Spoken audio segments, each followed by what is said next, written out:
সংবিধানের শব্দ ওনার মুখে বানায় না, একদমই না। উনি কোনোদিন সংবিধান মেনে চলেনি। আর আইনের মাথায় এখন বসে আছে আমাদের শুভেন্দুদা সিএম। তো উনি যেটা বলেন সেটাই করেন। উনি মোদিজির সৈনিক, তো মোদিজিও যেটা বলেছে সেটা করেছে। তৃণমূল সুপ্রিমো মমতা বন্দ্যোপাধ্যায় তিনি বলছেন আমি দেখবো এখনো লড়াই করবো এবং দেখবো সংবিধান বড় নাকি বন্দুকের নল, কি বলবেন? তৃণমূল সুপ্রিমো বলছে, এখনো বলার জায়গায় আছেন উনি? উনি যে কথাগুলো বলছেন ভেবে চিনতে বলছেন না, বোধহয় মাথাটা পুরোই গেছে। যা করে গেছে 15 বছরে, তার যেটা ফল পাওয়ার, জনসাধারণ সেই ফলটা দিয়ে দিয়েছে ওনাকে। ওনারা নিজেরাও জানতো না যে এই পরিস্থিতিতে দাঁড়িয়ে, আর ওরা যেটা আশা করেছিল কি নাকি 200-র ওপরে যাবে, 10টাও পাবে না বিজেপি, অনেক কিছু বলেছে বড় বড় কথা, সে আর তার ভাতুষপুত্র না নিজের পুত্র জানি না এখনো পর্যন্ত।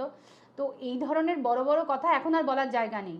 পশ্চিমবঙ্গের মানুষ কি সন্ত্রাসে বাস করত, আর ওই সন্ত্রাস থেকে মুক্তি পাওয়ার জন্য ভয় নয় ভরসাহীন, এটার ওপর ভরসা করে মানুষ নিজেদের একদম নৈতিকভাবে দাঁড়িয়ে নিজেদের ভোট নিজেরা দিতে পেরেছে এই প্রথমবার পশ্চিমবঙ্গে 15 বছরের পরে। তো সেই জায়গায় দাঁড়িয়ে থেকে এখন আর সব বড় বড় সংবিধানের শব্দ ওনার মুখে বানায় না, একদমই না। উনি কোনোদিন সংবিধান মেনে চলেনি। ওনাকে সংবিধানের শব্দ মুখে বলা মানে এখন মানে ভূতের মুখে রামনাম শুরু হয়েছে। এমনিও রামনাম করছে উনি, ভূতের মুখেই রামনাম শোনা যাচ্ছে। তো এসব অবাস্তব কথাবার্তা বলে লাভ নেই। বিজেপি যে চিন্তাধারা নিয়ে এসেছে, বিজেপি মানুষের ওপর ভরসা রেখে, মানুষ ভরসা করেছে বিজেপির ওপর, যার জন্য আজকে বিজেপি সরকার পশ্চিমবঙ্গে তৈরি হয়েছে। আর নিশ্চিন্ত থাকুন, কোনো অভিযোগ কোনো অনুযোগের জায়গা বিজেপি রাখবেও না। আর ও যেখানে উনি আবার নতুন করে আন্দোলনে নামবে, আমাদের বিশ্বাস জনসাধারণই তার বিচার করে দেবে, আমাদের নামতে হবে না।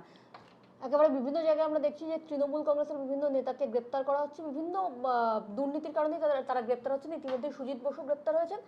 আমরা দেখছি একেবারে বেলেঘাটা, সেখানে কিন্তু একজন প্রমোটারের বাড়িতে হামলা, কি বলবেন? আপনি জানেন কি না জানি না, আজকে যে জনতার দরবারে হয়েছে, আজকে ভবানীপুর থেকে একজন 88 বয়সের মানে বছর বয়সের এক বৃদ্ধ এসেছে। তার পৈতৃক বাড়ি নেওয়া হয়েছিল প্রমোটিং করে তাকে একটা বাড়ি দেবে বলে। সেই বাড়িটা নাকি তাকে না দিয়ে, ফ্ল্যাটটা একটা পুলিশকে দিয়ে দেওয়া হয়েছে। তাকে বলা হয়েছে পিছনের দিকের একটা ফ্ল্যাট দেবো, তার জন্য আবার 17 লাখ টাকা তার থেকেই চাওয়া হয়েছে। তো এইভাবেই তো এরা করেছে।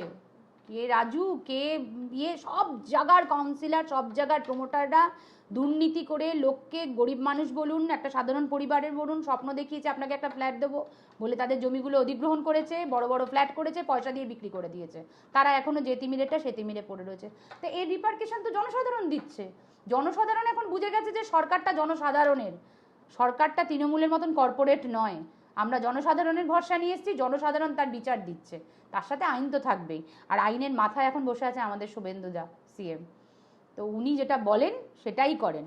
উনি মোদিজির সৈনিক, তো মোদিজিও যেটা বলেছে সেটা করেছে। সরকার স্বৈরাচারী সরকার না না, স্বৈরাচারী ওনার তো মনেই হবে।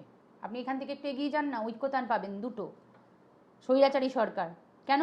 আমাদের হিন্দুরা বৈষ্ণোদেবী যায় না, তাদের জন্য একটা করতো, বুঝতে পারতাম রেস্টরুমটা আমাদের হিন্দুদের জন্য করা হয়েছে। মুসলিমদের তোষণ করা ছাড়া উনি কোনোদিন কিছু করেনি। মুসলিমদেরকে ভুল বুঝিয়েছে, আমি বলবো তোষণ করা ছাড়া ভুল বুঝিয়েছে, মানে ওদেরকে অশিক্ষিত করে রেখে, ওদের হাতে পাথর দিয়ে, ওদেরকে একদম মাইনরিটি একটা মানুষদেরকে উনি বোঝানোর চেষ্টা করেছে এরা দাঙ্গাবাজ, এরা পাথর ছোড়ে, এরা অন্যায় করে, এই করে করে মুসলিমদের বুঝিয়ে বুঝিয়ে পশ্চিমবঙ্গে মুসলিমের সাথে হিন্দুকে রাইট লাগানোর চেষ্টা করেছে। ওনার চেষ্টাই ছিল বাংলাদেশকে আরেকটু এগিয়ে পশ্চিমবঙ্গে নিয়ে আসার।